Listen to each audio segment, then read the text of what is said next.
The Jack Jones situation in New England is something that should trouble the Patriots and Jack Jones. I saw yesterday that if all of the various charges against him result in convictions and the sentences are aligned consecutively, he'd be facing 30 years behind bars. Now, look, consecutive, what's the word? Concurrent. Sorry, it's been a while since I practiced law. And again, I'm getting older, so anytime that I forget a word, I just attribute it to the fact that it's coming. The days of drooling soup down my chin are going to be here sooner than. See, I can't even get that out right. See, it is. This show is a real time piece of evidence that it's already starting.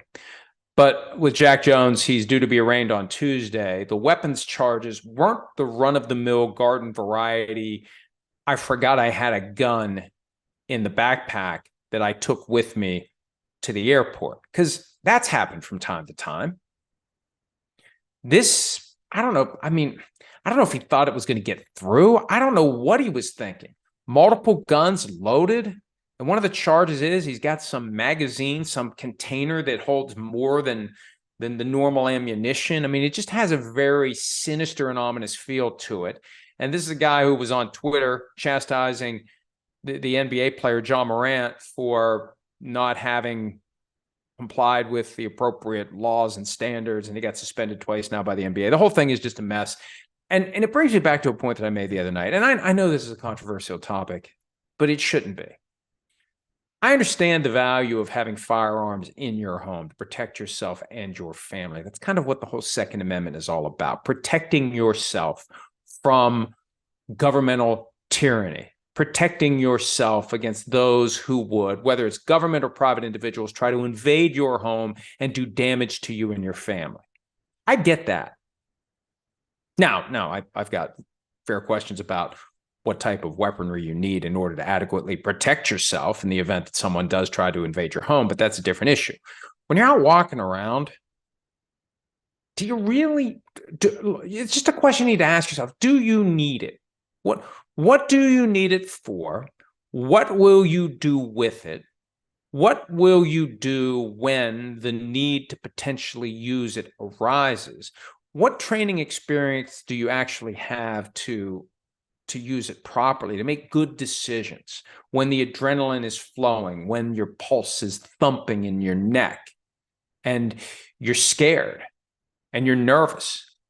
As you should be, because you don't have the training and the experience to use a handgun. Who does? Who's ever been out there in a situation where they have to pull out a gun and point it at somebody and possibly pull the trigger?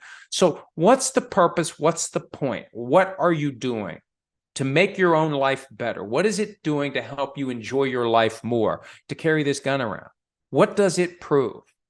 What does it do other than potentially escalate a situation that gets you shot and killed when otherwise you wouldn't have been if you hadn't pulled out a gun in that situation? So these are just fair questions, independent of the Second Amendment, independent of whatever rights we have, should have, do have, don't have. That doesn't matter to me. It's one thing to have the right to do something. It's another thing to have the reason to do it. What's your reason for having a handgun? What's your reason for having something that holds more ammunition than the gun is designed to hold? What's your reason for walking around with it? What are you trying to prove? Those are fair questions. The right versus the reason. We got the right. We all got the right. That's fine. What's the reason? And for professional athletes, is it going to get you killed? Is it going to get you shot? Is it going to put you in a position where you use it and then you got to spend hundreds of thousands of dollars defending yourself in court as you try to prove that you were standing your ground or you were engaged in self-defense or whatever it is? It's just, you have to ask yourself, is it worth it? And I know that we need to have good guys with guns out there. That's the mantra now. I just wonder how many avoidable tragedies there are as we wait. I mean, I know every once in a while we hear a story about someone subduing a gunman who shows up meaning to kill many people, but usually it's an officer or a security guard. It's somebody with the training that activates in those moments, the training and the experience and the understanding of what to do in those situations. Those are the good guys with the guns. I mean, maybe we need more of those people around places where there can be mass shootings. just a guy walking down the street with a gun that he bought at the local sporting goods store, wherever even you get a handgun, just because I feel like I need this. If you don't have the training, if you don't have the experience, if you don't have the understanding, you're potentially asking for a problem. Anyway, and again, this isn't about rights. This isn't about rights. I understand. I submit. I concede the existence of the Second Amendment. Whatever originally was intended to be, whatever it has become now, whatever it will be in the future, I understand it. I'm not opposing it.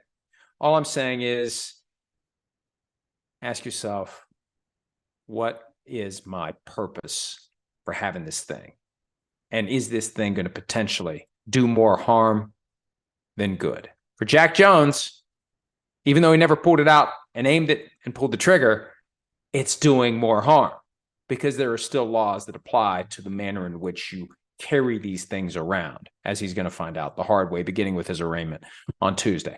Hi, it's Mike Florio. Thanks for watching PFT on YouTube. Hit subscribe for the latest news and analysis from Pro Football Talk.